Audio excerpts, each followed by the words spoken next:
Bonjour à toutes et à tous, c'est Chloé. Je voulais vous faire une vidéo en fait sur les runes créatives, pardon.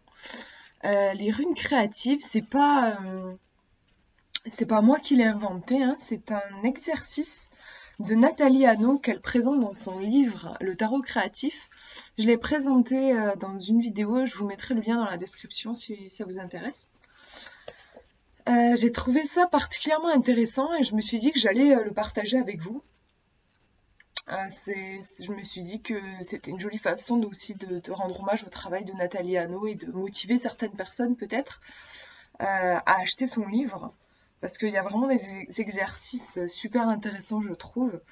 Donc le tarot créatif, en fait, elle propose des exercices autour des arcanes majeurs du tarot. Et les runes créatives, alors elle propose ça pour l'arcane du pendu. Elle a eu cette idée de reprendre les runes et d'associer chaque rune. Elle associe chaque rune à une question en fait. Je vous montre la page à la fin. Elle propose de photocopier et de découper. Voilà. À chaque fois, elle associe, comme je vous disais, une question et un petit peu d'introspection pour s'introspecter.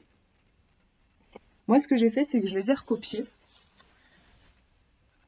Et le but, donc, en fait, c'est que quand vous avez une question qui vous préoccupe, un truc qui tourne en boucle dans votre tête, une problématique qui est un peu chargée en émotions, vous l'écrivez sur une feuille de papier. Et ensuite, vous prenez vos runes créatives. Moi, je les ai mises dans un petit calice en bois. Donc, je me les suis recopiées, comme je vous disais. Donc, par exemple, j'en prends une au hasard. Je tombe sur celle-ci. Y a-t-il un secret ? Et je vais partir en fait en écriture, comment on dit, intuitive en gros. C'est-à-dire, j'écris par exemple, y a-t-il un secret ? Et j'écris ce qui me vient par rapport à mon sujet. Et j'écris alors elle conseille d'écrire pendant au moins 2 minutes pour quand même brasser des informations. Et quand vous trouvez plus de choses à dire sur ce thème-là, vous reprenez une petite bulle créative. Par exemple celle-ci. Que me dit mon âme ? Et là pareil, vous répondez sans réfléchir. Et en fait, vous faites ça jusqu'à ce que vous sentez que vous avez réussi à changer de façon de voir les choses. Que vous avez contacté une idée, une intuition à laquelle à laquelle vous n'aviez pas accès en fait avant en étant dans la tourmente de votre problématique. Ce que je trouve intéressant en fait, c'est vraiment, ça illustre vachement bien la carte du pendu, qui veut qu'on voit les choses en fait sous un autre angle, un petit peu à l'envers, qu'on change notre perception pour y voir clair. Parce que souvent, quand on a un problème, on est pris par nos émotions, nos angoisses, et on tourne en rond, et on n'arrive pas à faire preuve de créativité en fait. La créativité qui va nous permettre de sortir des sentiers battus, de voir les choses sous un autre angle. Et à travers ces petites questions, en fait, ça vous fait dériver un petit peu de votre sujet d'origine. Ça vous fait vous poser voilà, ces questions qui peut-être n'ont pas grand-chose à voir avec votre problématique. Enfin, j'en sais rien.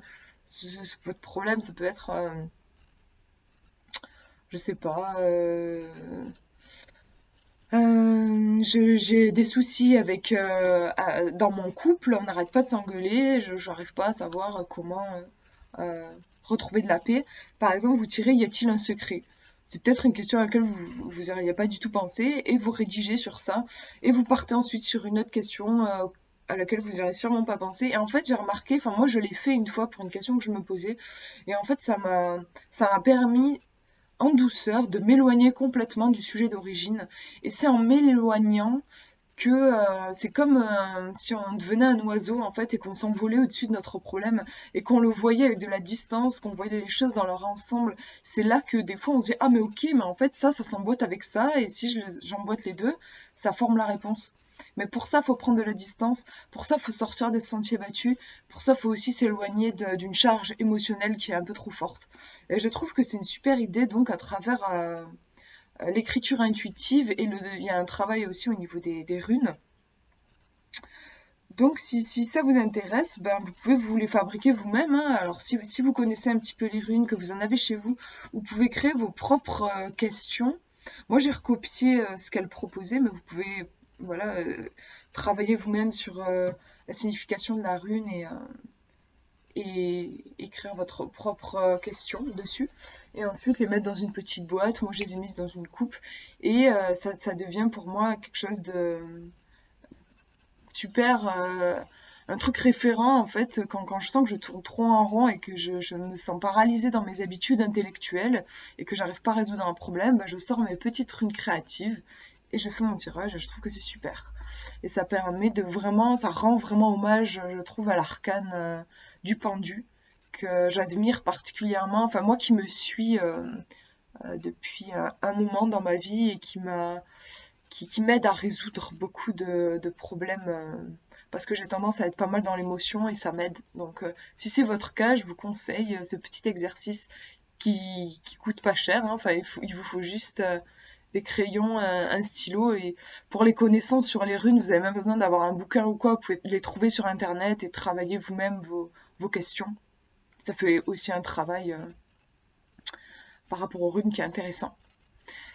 Voilà, je vous fais de gros bisous et je vous dis à une prochaine.